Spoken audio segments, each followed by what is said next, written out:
ओम श्री कमाल पंडित जी ब्रह्मदेवाय नमः।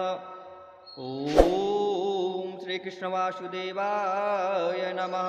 16 में जमदग्निवध युत सुत कियो हजार, परशुराम तासो करत क्षत्रिन को संहार।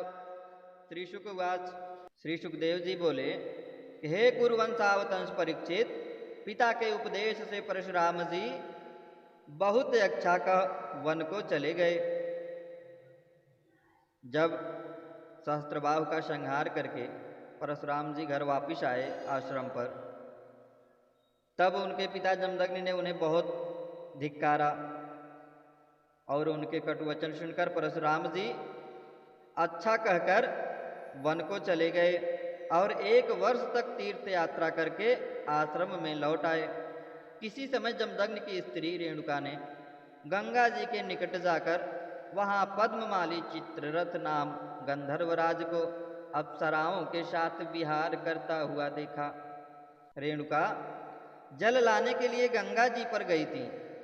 विहार करते हुए गंधर्व के देखने में रेणुका ने उनकी चाहना की और होम का समय व्यतीत हो गया। तो जब समय अधिक व्यतीत हो गया, इसको भी रेणुका ने जाना, तब इसके उपरांत काल को बीता हुआ जाता देख मुनि से शाप की आशंका कर वह अत्यंत भयभीत हुई और शीघ्र आकर जल कलश को मुनि के आगे रख खड़ी हो गई। इधर अपनी भार्या के मानसिक व्यभिचार को जानकर महर्षि जमदग्नि को अत्यंत क्रोध उत्पन्न हुआ। उन्होंने प्रज्वलित अग्नि के समान तीक्ष्ण हो अपने पुत्रों को पुकार कर यह आज्ञा दी कि तुम इसी समय अपनी पापिनी माता को मार डालो। परंतु इन पुत्रों ने पिता का वचन नहीं सुना और परशुराम अपने पिता की समाधि एवं तपस्या के प्रभाव को जानते थे। अतः जब इनसे मुनि ने कहा कि तुम अपने इन भाइयों को और अपनी माता को मार डालो, तब उन्होंने विचारा कि जो पिता की आज्ञा का उल्लंघन कर इनको नहीं मारता तो पिताजी क्रोधित होकर हमको शाप दे देंगे, और जो हम इनको मार डालेंगे तो कदाचित हमारे ऊपर प्रसन्न हो जाएंगे, तो ये हमारी माता और भ्राताओं को फिर से जिला सकते हैं।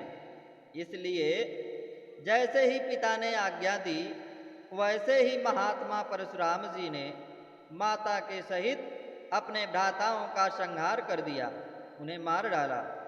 यह देखकर सत्यवती के पुत्र जमदग्नि मुनि परशुराम जी पर अत्यंत प्रसन्न हुए और परशुराम जी से बोले कि इच्छा अनुसार वर मांगो।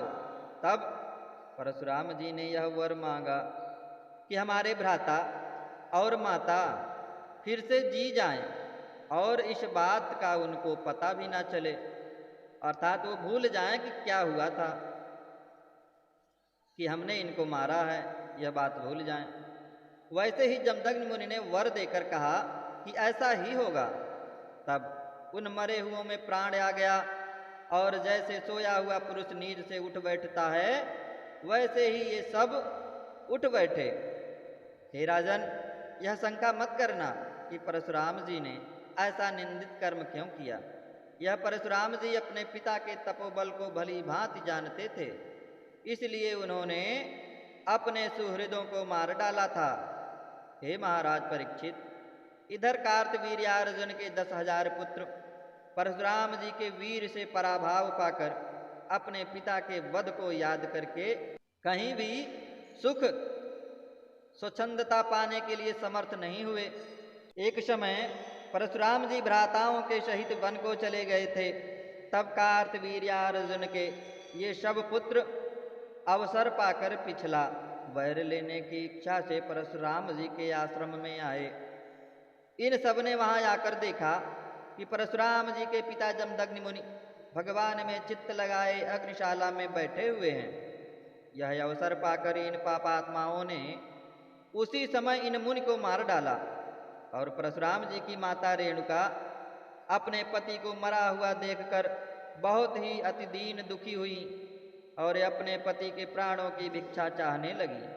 परंतु तो भी निष्ठुर क्षत्रियों को दया नहीं आई और बलपूर्वक रेणुका के केश को पकड़कर ले गए।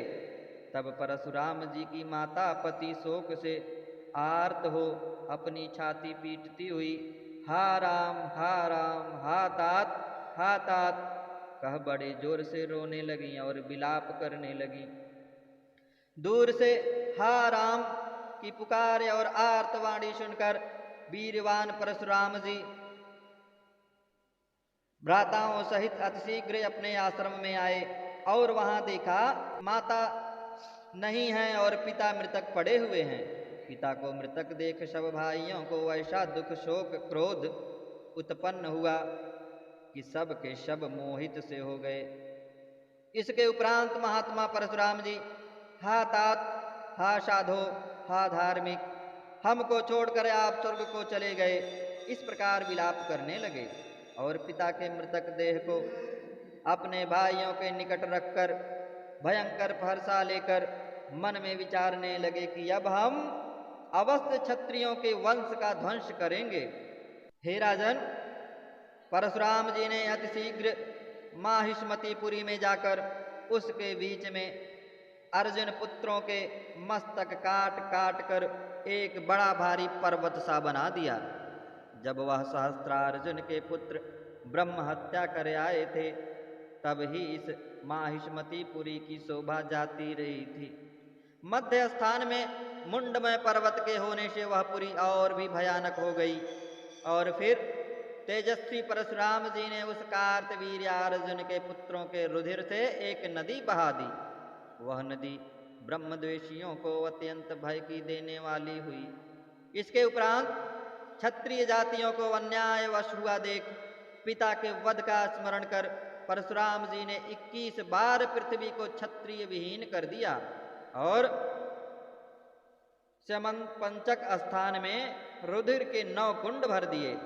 इसके पीछे परशुराम जी ने अपने पिता का सिर उनकी देह से लगाकर कुशों के ऊपर रखकर विविध यज्ञों से सर्वदेवमय आत्मा ईश्वर की पूजा की। इसके पीछे महानदी सरस्वती में जाकर यज्ञांत का स्नान कर अनंत पापों को दूर कर आकाश में बादल रहित सामने विराजमान होने लगे और इस ओर महामुनि जम समान दग्नि परशुराम जी से पूजित होने के कारण स्मृत ही जिसका शरीर है ऐसे अपने शरीर को प्राप्त होकर सप्तर्षि मंडल में जाकर सप्तर्षि हुए। यहाँ पर प्रश्न है कि हे राजन, परशुराम जी ने 21 बार क्षत्रियों को क्यों मारा था? तो इसका उत्तर है कि रेणुका ने सहस्त्रार्जुन के पुत्रों की दुष्टता देख दुख के मारे 21 बार अपनी छाती को कूटा था। इसलिए परशुराम जी ने 21 बार क्षत्रियों का संहार किया था। हे राजन, कमल लोचन जब नग्न के शुद्ध भगवान परशुराम जी भी आगामी मनवंतर में वेद का प्रचार करेंगे, अर्थात वह भी वेद प्रचार करने वाले सप्तर्षियों में से एक होंगे। वह परशुराम जी दंड छोड़ शांत चित्त से अब तक महेंद्र पर्वत पर विराजमान हैं। सिद्धचारण और गंधर्वगण सदा उनके विचित्र चरित्र को गाया करते हैं।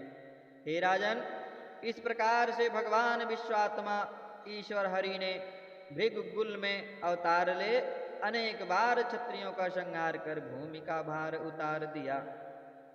ओम श्री कृष्ण वासुदेवाय नमः।